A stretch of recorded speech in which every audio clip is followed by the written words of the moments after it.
पत्र बहुत छोटा सा पत्र है, लेकिन इसमें केवल पॉइंट्स या दोहे, एक एक शब्द के अर्थ कुछ इस प्रकार के ही 5-6 पॉइंट्स हैं।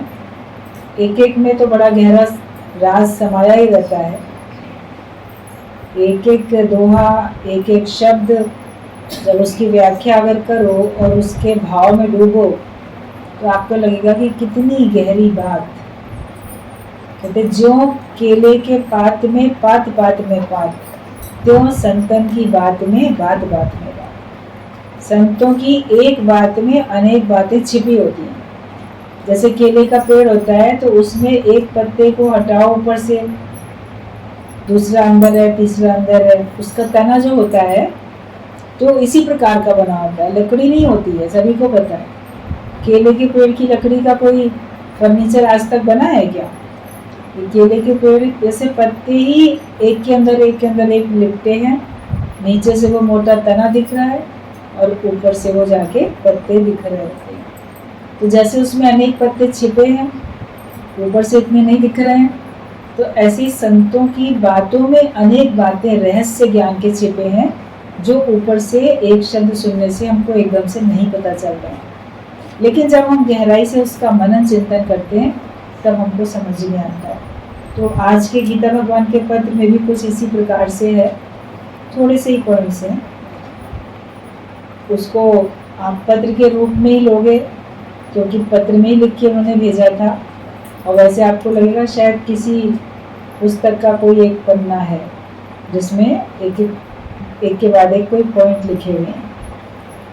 सबसे पहले पत्र में लिखा है, तीनों लोकों नौखंड में गुरु से बड़ा न कोई, नाम लिए सुख उपजे, ध्यान करे सोई होए।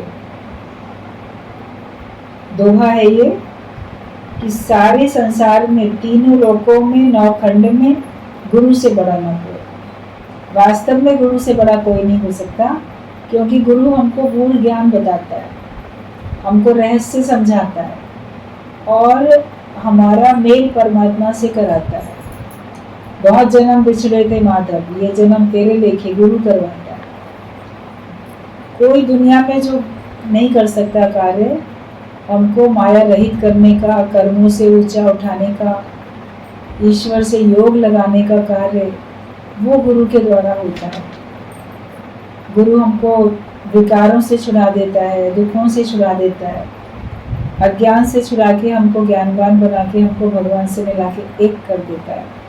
तो इसीलिए गुरु की महिमा सर्वाधिक है, सबसे अधिक है। तो तीनों लोकों में, 9 खंड में, जो भी अलग अलग खंड बनाए हैं धरती के, एरिया बना दिया, ये एक खंड है, ये एक खंड है, तो कहीं पर भी गुरु से बड़ा कोई नहीं। आपका मन अगर बोले ये फलाना व्यक्ति तो गुरु से भी बड़ा है, तो गुरु से बड़ा कोई नहीं होता। गुरु ही सबसे महत्वपूर्ण होता है और फिर गुरु ही सब में समाया भी होता है। एक से ट्रांसफर दूसरे में होती है, दूसरे से ट्रांसफर तीसरे में होती है, क्योंकि गुरु आप समान करता है। इसलिए एक शरीर से गुरु ने कार्य किया, फिर उसने वो जो दूसरे में ट्रांसफर की, फिर दूसरे शरीर से कार्य होगा, तो आप बोलेंगे ना ये गुरु से बढ़ के बोलता है।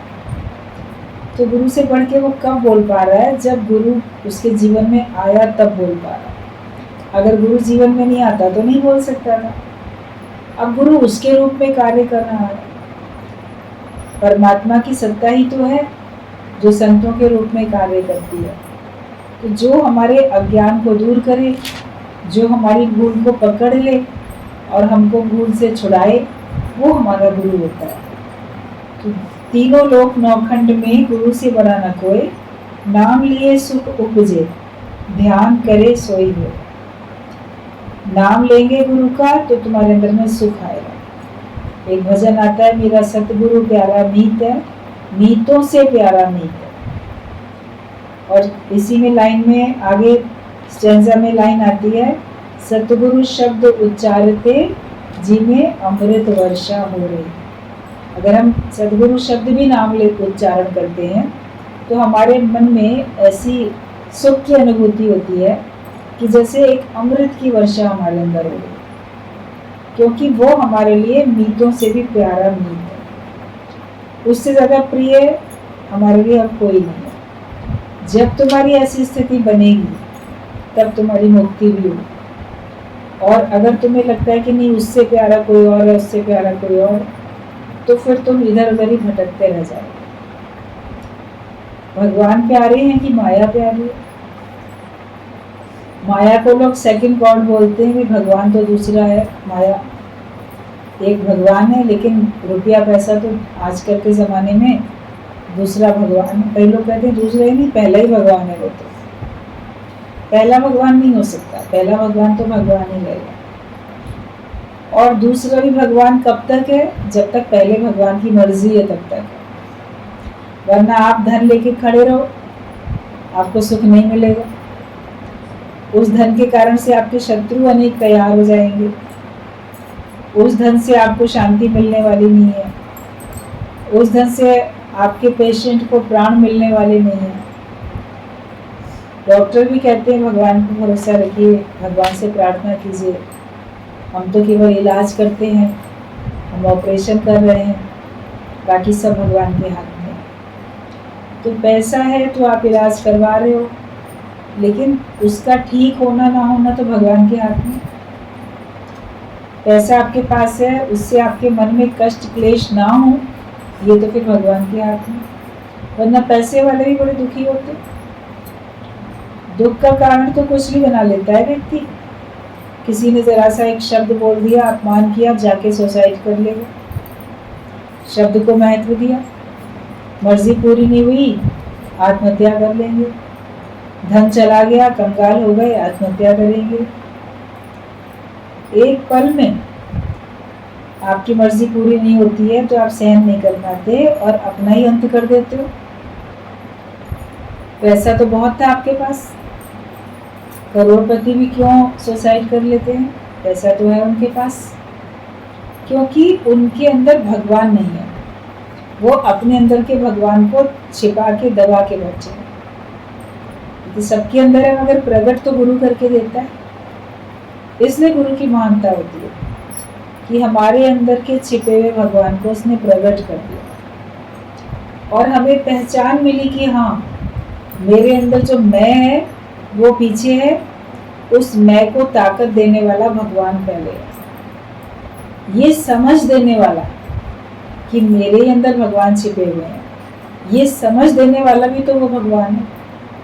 अगर भगवान नहीं चाहते तो तुमको ये समझ भी नहीं मिलती कि मेरे अंदर भगवान है। तो इसलिए हमें उस निराकार परमेश्वर को सदैव आगे रखना है, हमेशा उसके आगे नतमस्तक होना है। और ये बात बताने वाला गुरु होता है। कोई बताएगा नहीं तो कैसे पता चलेगा? आपने बुक्स पढ़ी, बुक्स में आपको पता चला पढ़ के। उनको लिखने वाला कोई था ना, जिसने सच्ची अच्छी बात लिख दी और आपको पढ़ने को मिला। उस राइटर को तो आप नहीं जानते, उसका नाम भी शायद नहीं याद होता है, उसकी तस्वीर भी छपी नहीं होती है तो आप जानते भी नहीं हैं, उसके बारे में भी नहीं जानते हैं। लेकिन उसने लिखा, कोई ग्रंथ लिखा, कोई पुस्तक लिखी, उसको पढ़ के आपको समझ में आया तो किसी ने तो बताया ना। और समझ में आया तो भगवान ने आपको ऐसी समझ दी जो आपको समझ में आया। तो इसके लिए हमें उस निराकार परमात्मा की स्तुति सदैव करनी है और साकार गुरु की महिमा हमको सदैव गानी है। तभी बोला कि तीनों लोक नौखंड में गुरु से बड़ा न कोई, नाम लिए सुख उपजे, ध्यान करे सोई होए। जो उसका ध्यान करेगा तो वो खुद वैसा बन जाएगा। आप गुरु का ध्यान करते करते गुरु का रूप बन जाते हो। जो जिसके ध्यान में रहता है तो लोगों को उससे मिलने पे, बातचीत करने पे लगता है कि जैसे इसके अंदर वही बसा हुआ है। किसी का भी आप ध्यान करो, गुरु का ध्यान करो, भगवान का ध्यान करो, आप अपने संबंधी का किसी का ध्यान करो, तो आपके अंदर जैसे वही प्रकट हो जाता है।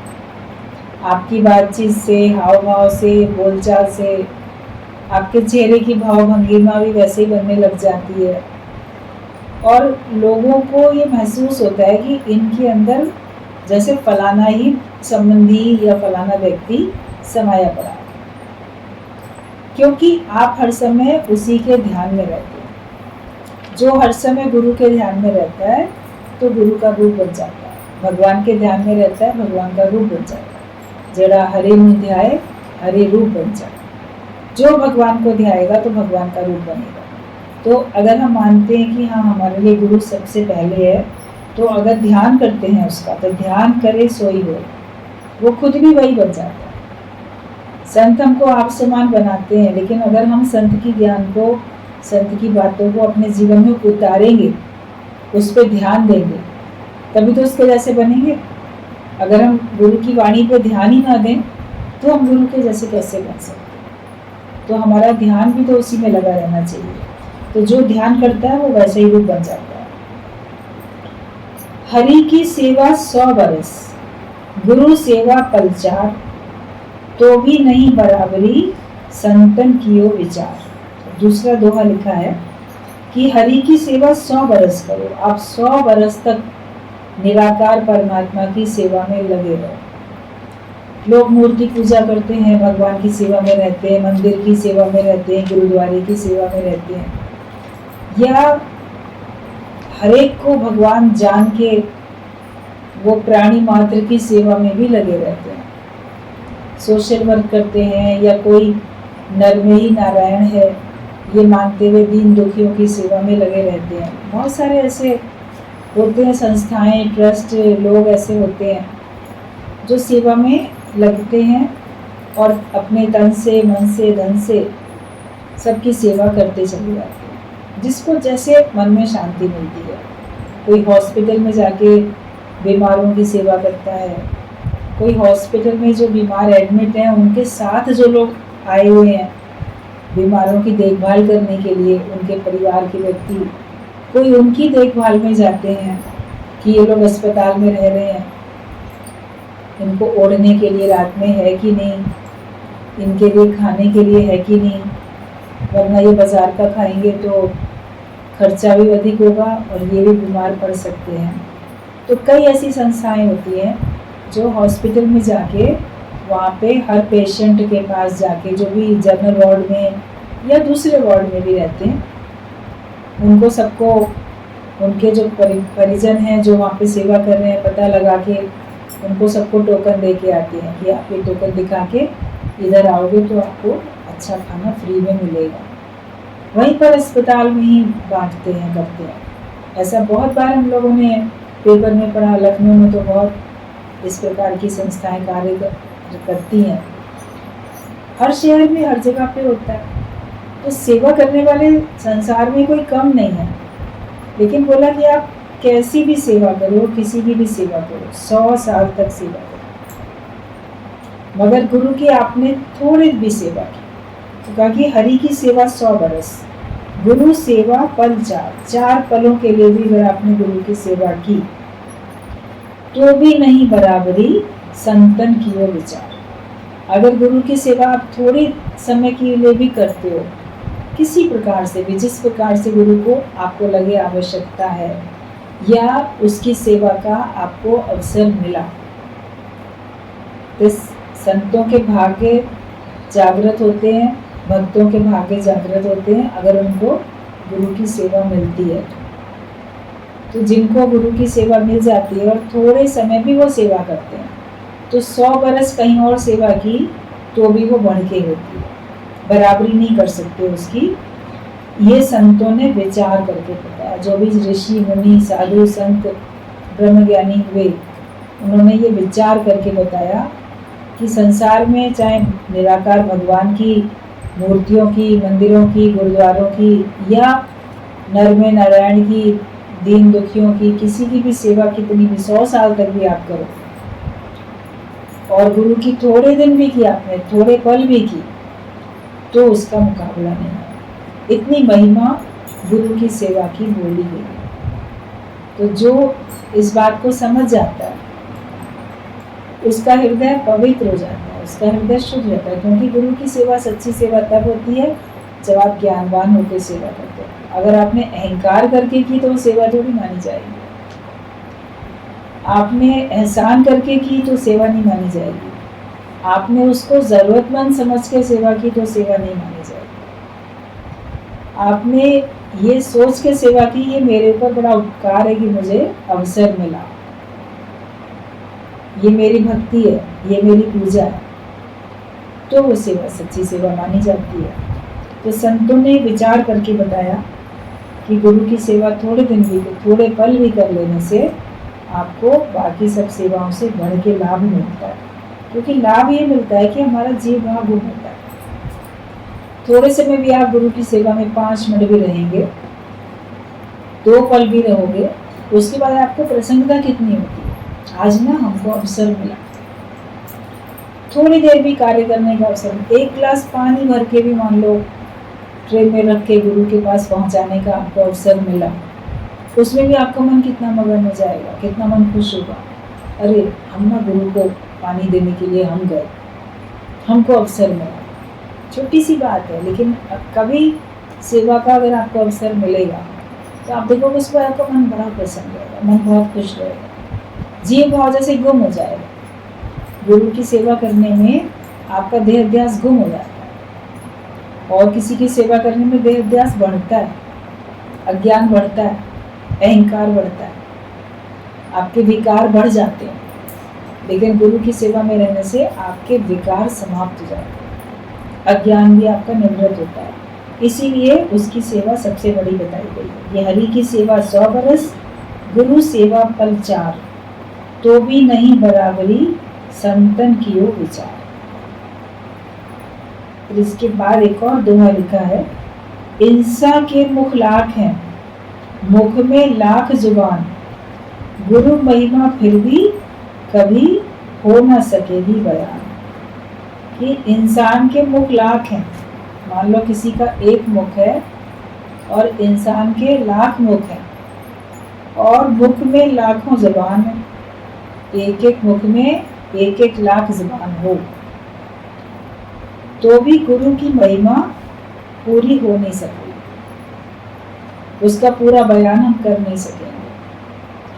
आप कितना भी उसकी महिमा गाओ, आप अपनी बुद्धि से, अपनी सामर्थ्य से ही तो महिमा कर सकते हो, लेकिन जितनी महिमा आपने की वो उससे अधिक महान है।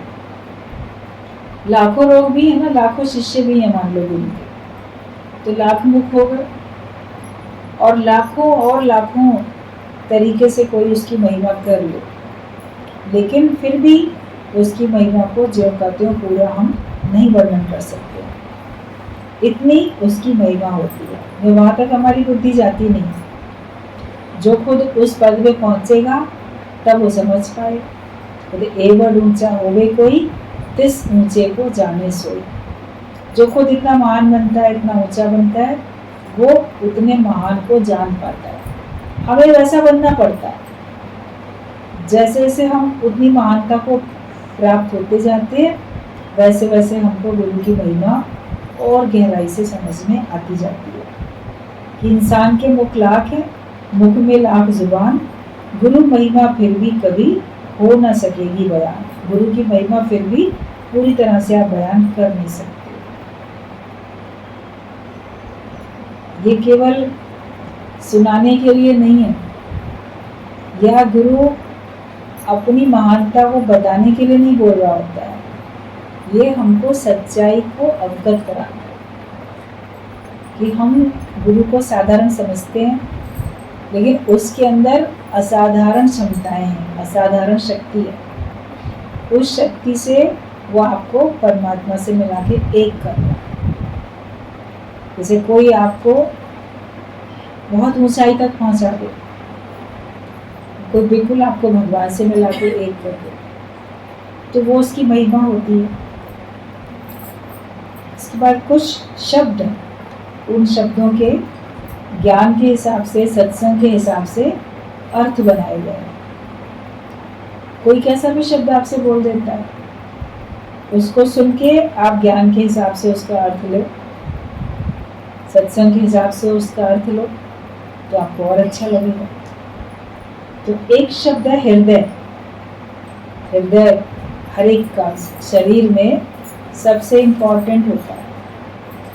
हार्ट तो सबसे इम्पोर्टेंट है ना, दिल आपका। और भगवान ने दिल को चुना है अपने निवास के लिए। आपके दिल में बसता है भगवान।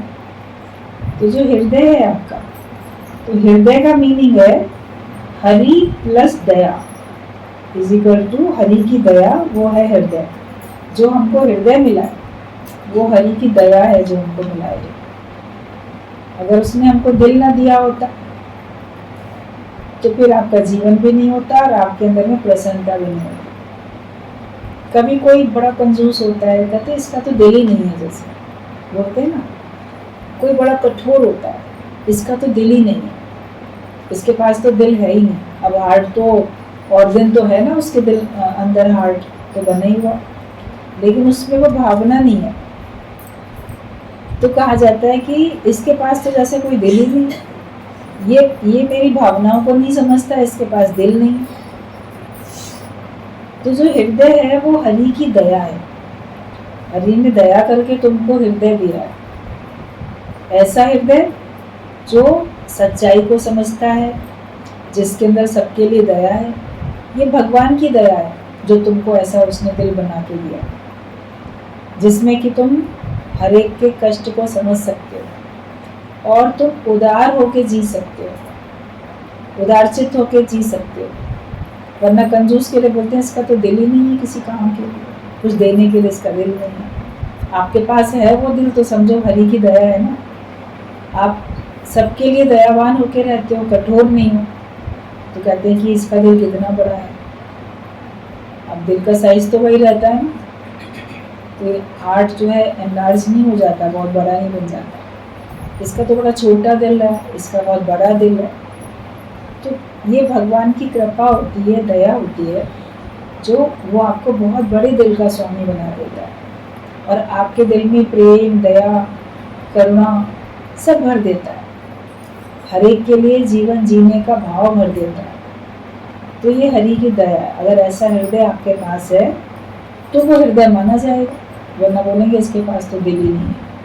तो तुम्हारे पास अगर दिल है, हृदय है, तो हृदय मतलब हरि की दया। तुम्हारे पास हरि की दया, भगवान की कृपा है तुम्हारे ऊपर। अगर तुम ज्ञान को भी समझ रहे हो ना, तो भी समझो भगवान की कृपा है। तो हमें भगवान की दया को हर समय अपने दिल में बसा के रखना है। अपना हृदय ऐसा बनाना है कि हम भगवान की दया को हमेशा महसूस करते हैं। फिर एक शब्द है सावधान। अक्सर कहते हैं ना, सावधानी घटी तो दुर्घटना घटी, सावधान होके रहो।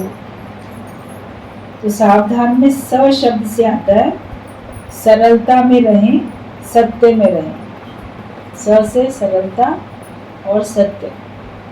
अगर हम सरलता में रहते हैं, सरल स्वभाव है हमारा, कुटिल स्वभाव नहीं है, सरल है, बहुत सरल, और हम सत्य में रहते हैं, तो वो सत्य और वो सरलता हमको सावधान करती है। सत्य ही तो हमको बचाता है, सत्य ही तो हमको सावधान करता है, और सरलता हमको अहंकारी होने से बचाती है।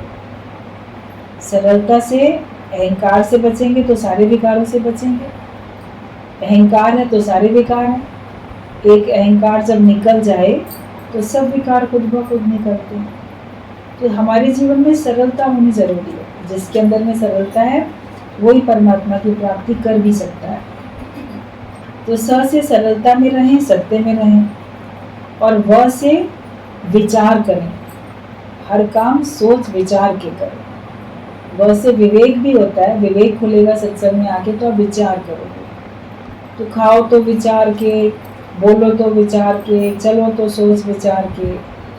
तो हमेशा विचार में रहो। उधर सुख भी तुम्हारे विचार में है। अगर तुम्हारे विचार अच्छे हैं तो तुम अपने को सुखी महसूस करोगे। तुम्हारे विचार गड़बड़ हो जाते हैं तो तुम्हारे अंदर में अशांति आती है, दुख आ जाता है, आपका सुख चला जाता है। तो सुख बोला गया है कि ना ग्रस्त में है, ना ग्रस्त छोड़ के जाने में है। सन्यासी बनने में भी सुख नहीं है, गृहस्थी होकर रहने में भी सुख नहीं है, लेकिन सुख एक विचार में है, और वो विचार जो संतों ने हमको दिया। ऐसे तो हर समय सोच विचार चलते रहते हैं। कब ऐसा होता है कि आपके अंदर सोच विचार नहीं चलते हैं? आपके अंदर सोच विचार चलते ही रहते हैं।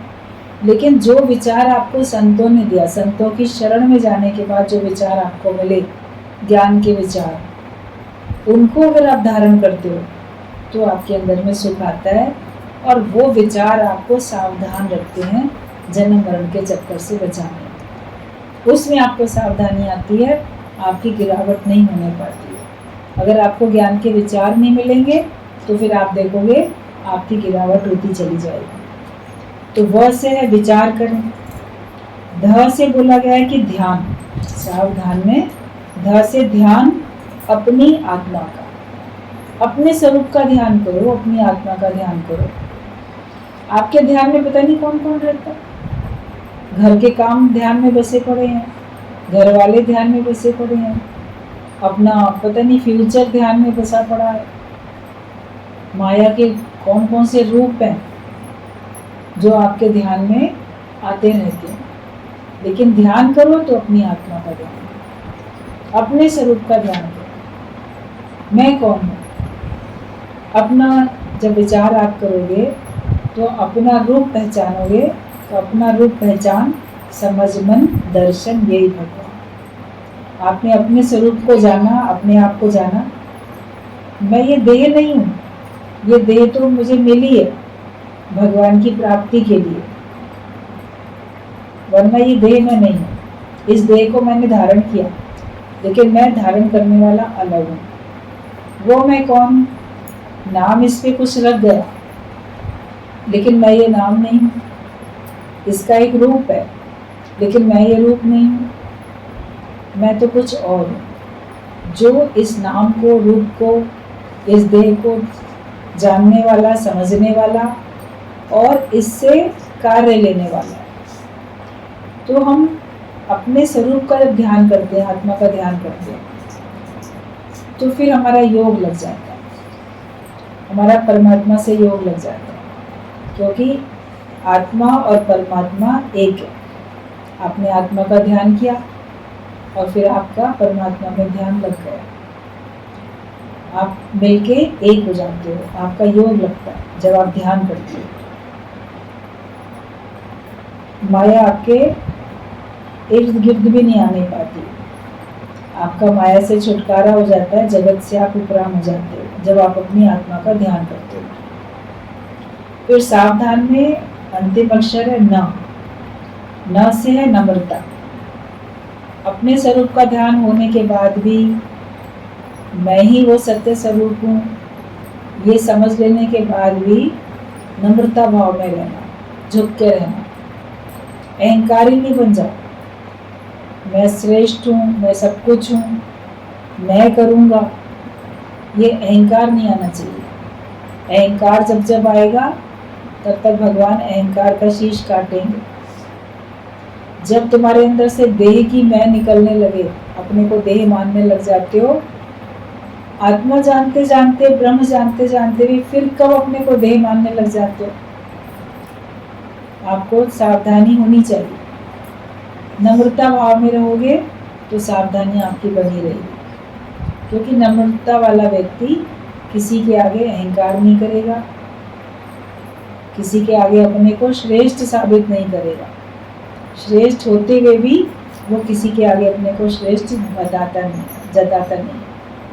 अगर आपने अपने मुख से कहना शुरू कर दिया, मैं कितना ज्ञानी, मैं कितना विद्वान, मैं कितना ब्रह्म ज्ञानी, मैं कितना श्रेष्ठ, मैं कितना अच्छा, तो आपकी सारी अच्छाई खत्म होती चली जाएगी। लोग फिर आपको अहंकारी बोलने लगेंगे। पहले लोग आपको ज्ञानी बोल रहे हैं, ज्ञानी समझ रहे हैं, आपकी वैल्यू कर रहे हैं, लेकिन जब आप अपने मुख से अपनी प्रशंसा करने लग जाओगे तो वो लोग करना छोड़ देंगे आपकी प्रशंसा। बोलेंगे कितना अहंकारी, देखो अपने मुंह में बिट्टू बन रहा है, अपने आप को अपनी प्रशंसा किए ले रहा है। सावधानी रखनी चाहिए। कभी आपके जीवन में कोई ऐसी घटना घटती है जिसमें आपने अपने को बहुत ऊंचा पाया, अज्ञानता में होते तो आप गिरावट में आते, अज्ञानता में होते तो आप दुखी होते। तो कभी ऐसी कोई घटना घटी जिसमें आपने ज्ञान के हिसाब से अपने आप को पाया?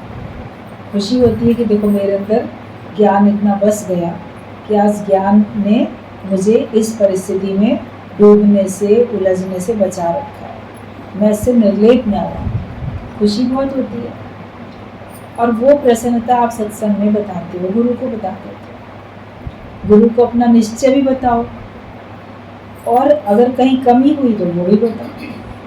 तो गुरु को आपने एक बार बता दी कि ऐसी ऐसी परिस्थिति आई और उसमें हमने को अपने को पाया कि हम उससे बड़े उपराम हैं। तो लगा कि हाँ वाकई ज्ञान का प्रभाव पड़ा, ज्ञान हमारे जीवन में उतरा है। ये बताना अच्छा है, बहुत अच्छा है, क्योंकि हम अगर अपनी कमियां बताते हैं तो जो हमारी उपलब्धियां हैं हमको वही बतानी है। लेकिन कहीं कहीं भी जाके, जहाँ तहाँ जाके, वहाँ जाके आप ज्ञान का कार्य कर रहे हो, आप सत्संग गुरु का सुना रहे हो, और वहाँ पे आप अपना एग्जाम्पल दे के बताओ, अरे हमारे सामने भी ऐसी बात आई थी ना, तो हमने भी ऐसे से किया। तो उस समय अगर आप बार बार अपना एग्जाम्पल दोगे तो फिर आपकी श्रेष्ठता कम होती जाएगी। तो वैसी परिस्थिति किसी और के ऊपर भी आई होगी, किसी सत्संगी के ऊपर, उसको भी तो आपने सुना ही होगा कभी, आपके जीवन में भी आई। लेकिन जब कहीं और बताने की बात हो तो आप दूसरे का एग्जाम्पल, मन बोलेगा दूसरे की महानता क्यों साबित करूं, मैं तो अपनी करूंगा साबित। तो फिर आपकी गिरावट है, फिर आत्मा कहाँ रही, फिर तो आप जीव भाव में तो आ गए। इसलिए बहुत अधिक अपने बारे में, अपनी उपलब्धियों के बारे में हमें अपने मुख से चर्चा नहीं करनी चाहिए। सावधानी है। आप सब कुछ समर्थ होते हुए भी आप दूसरे को बढ़ाई दे सको कि देखो उसने दूसरे का एग्जाम्पल देके कि उसने ऐसी परिस्थिति में ऐसा स्टेप उठाया और उसको फायदा पड़ा, तो आप सचमुच में नम्रता वाले कहलाओगे। और सावधानी रहेगी कि माया कभी भी आपके ऊपर हावी होने नहीं पाएगी, वरना ये कामिनी कंचन कीर्ति के रूप में फिर आप अपनी बोलोगे तो आपकी कीर्ति लोग करेंगे, अरे कितना महान, देखो इनके ऊपर इतनी विपत्ति आई तो भी स्थिर रहे, ऐसा किया वैसा किया। कोई दूसरा आपको बोले तो बोलो कि सब गुरु की कृपा से हुआ, सब भगवान की कृपा से हुआ। कोई आपको दूसरा तीसरा कोई आके बोले सुना है आपके जीवन में इतने इतने कष्ट आए लेकिन आप इतने स्थिर रहे, या जो भी कोई आपने उस समय पे ज्ञान के हिसाब से स्टेप उठाया, तो बोलो कि सब भगवान की कृपा, सब गुरु की कृपा। ये नम्रता होनी चाहिए।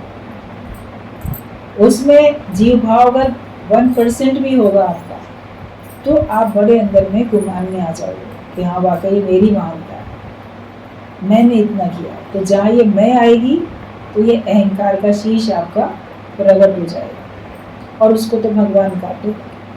रावण के तो शीश कटते चले गए, एक एक शीश उसका भगवान काटते गए, फिर उठ रहा है, एक काट रहे हैं, फिर हो रहा। आखिरकार तो बिल्कुल नाभि में ही तीर लगाया, जो शीश उठने का जो कारण था उसी को समाप्त किया भगवान ने, तब उसका अंत हुआ।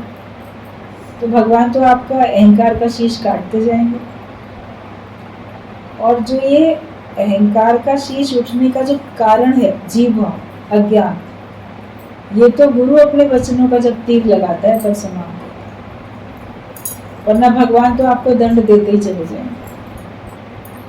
गुरु उस कारण को ही दूर करता है जिस कारण से आप अहंकारी बनते हो, जिस कारण से आप गिरावट में आते हो। इसीलिए गुरु की महानता सर्वाधिक बोली जाती है। तो सावधान में, स से सरलता में रहें, सत्य में रहें, व से विचार करें, हमेशा विचार करके बात करो, ध से ध्यान अपनी आत्मा का, और न से नम्रता, नम्रता भाव में हमको आना है। फिर और एक शब्द है प्रलय। प्रलय शब्द, और संसार में प्रलय होगी, बल में प्रलय होगी, फिर करोगे कब। तो प्रलय का मीनिंग बताया है कि प्रलय मतलब पर, दूसरा, उसको लय कर दो तो प्रलय। तुम्हारे अंदर प्रलय पर है, दूसरा भाव है, दूसरा भाव है। जब तुम्हारे अंदर दूसरा भाव समाप्त हो गया तो तुम्हारी तो प्रलय होगा। हमको ये जगत कब दिखाई देता है? जब मेरे अतिरिक्त कोई दूसरा है। तो ये संसार के प्रलय कहाँ हुई? और हम भी जो सत्य स्वरूप है उससे अतिरिक्त हम जीव हैं। अपने अंदर भी तो दो हैं, एक में शुद्ध आत्मा हूँ और एक में जीवात्मा हूँ। ये भी तो अपने अंदर दो भाव चल रहे हैं। तो जब पर की लय कर दो, पर को दूसरे भाव को लय कर दो, भगवान के अतिरिक्त जो भी कुछ दूसरा है उसको तुम भगवान में लीन करो, समाप्त हो जाए। तो दूसरा उसको लय कर दो तो फिर प्रलय हो जाती है। संत अपनी ही प्रलय करने में लगे रहते हैं कि हमारे अंदर का दूसरा भाव खत्म हो जाए, तभी तो परमात्मा से मिलके एक होंगे। तो प्रलय का भी मीनिंग है कि पर मतलब दूसरा, उसको लय कर दो, समाप्त कर दो, उसको भगवान में लीन कर दो। फिर एक और अक्षर है प्रगट। तो फलाना प्रगट हो गया, प्रगट हुए। तो प्रगट का मीनिंग है पर के मतलब दूसरे के घट में भी भगवान को देखो। प्रगट पर के दूसरे के घट में, हर एक के अंदर भगवान है, सबके अंदर भगवान को देखें तो तुम्हारे लिए भगवान प्रगट हो जाता है। आपको तो भगवान इतनी पूजा करता हूँ, इतने हाथ जोड़ता हूँ, इतनी तपस्या करता हूँ, भगवान का भी दर्शन दे दें, कभी भगवान प्रकट हो जाए मेरे सामने। तो भगवान तो प्रकट हो जाएंगे जब तुम दूसरे में भी भगवान को देखो। जब दूसरे के घट में तुमने भगवान देखा तो तुम्हारे लिए भगवान प्रकट हो जाएगा। प्रकट करना है भगवान को, आपके सामने भगवान प्रकट हुए, तो जो तुम्हारे जीवन में द्वैत है, दूसरा भाव है, उसको तो लय कर दो। और जो दूसरा अगर दिख भी रहा है तो उसके घट में भगवान को देखो कि इतने रूप दिखाई दे रहे हैं, अनेक रूप दिखाई दे रहे हैं, लेकिन इनमें सब में ज्योत तो उसी की। सर्व में ज्योत ज्योत है सोई, सबके अंदर वही ज्योत व्याप्त है, उसी की रोशनी से सारे संसार में रोशनी है। तो हर एक के घट में हमको भगवान दिखे तो हमारे लिए भगवान प्रकट हो जाते हैं। तो प्रकट का मीनिंग भी पर के मतलब दूसरे के घट में भी भगवान देखो। और लास्ट में एक और अक्षर लिखा है सरेंडर। सरेंडर कर दो मतलब कि समर्पण कर दो। तो सरेंडर का मतलब है सर के अंडर में रहो। जो तुम्हारा बॉस है उसके अंडर में, उसकी आज्ञा में चलो, उसके आगे झुक के चलो। तो जो सत्संग में आता है उसका बॉस कौन हुआ? उसका बॉस तो जाहिर बात है गुरु हुआ। मतलब गुरु की आज्ञा में चलो। सरेंडर मतलब सर के अंडर में रहो। किसी के अंडर में रहते हैं ना तो हमारी उन्नति होती है। आप कुछ सीख लेते हो, पढ़ लेते हो, उसके बाद किसी के अंडर में रह के परफेक्शन तो तभी आती है। मेडिकल वाले भी पढ़ाई करने के बाद किसी के अंडर में पहले चलते हैं। इंजीनियर भी होता है तो किसी के अंडर में चलता है। टीचर भी होते हैं तो पहले किसी के अंडर में चलते हैं, देखते हैं, पढ़ना पढ़ाना सब सीखते हैं। कोई भी चीज़ आपने सीख ली, उसके बाद कुछ दिन तक किसी के निगाह में रह के काम करना पड़ता है, तभी हमको परफेक्शन आती है। तो सरेंडर मतलब सर के अंडर में रहो, मतलब गुरु की आज्ञा में चलो, उसके इशारे में चलो। जब आप इस तरह से चलोगे तो आपका सच्चा समर्पण होगा। अगर आप गुरु की आज्ञा में ही नहीं चल रहे हो तो आपका सरेंडर कहाँ है, समर्पण कहाँ पे? और जब तक समर्पण का भाव नहीं आएगा तब तक परमात्मा की प्राप्ति कैसे होगी? तो हमको आज्ञा में चलना है। आज्ञामान सदा सुख पाए। एक एक शब्द के जो मीनिंग बताए गीता भगवान ने अपने पत्र में, इनको समझो और अपने जीवन में इनको उतारो। एक शब्द और है, बोला गया है कि नफरत। किसी के अंदर में होता है ना, मेरे अंदर में बड़ी नफरत भरी है, मुझे उससे नफरत है या फलाना मेरे से नफरत करता है। तो नफरत मतलब कि ना प्लस फरहत, मतलब जहाँ फरहत ना हो तो वो नफरत होती है। मतलब जहाँ प्रसन्नता नहीं होती है, खुशी नहीं होती है, वो नफरत कहलाती है। तो हमें नफरत क्या करनी है कि हमें फरहत में नहीं रहना है, मतलब कि हमको बेचैनी में नहीं रहना है। न प्लस फरहत, तो जहाँ फरहत ना हो मतलब बेचैनी ना हो। फरहत का मीनिंग बेचैनी। और नफरत की नफरत, फरत जो होता है तो वो है कि प्रसन्नता नहीं है, प्रेम नहीं है जहाँ पे।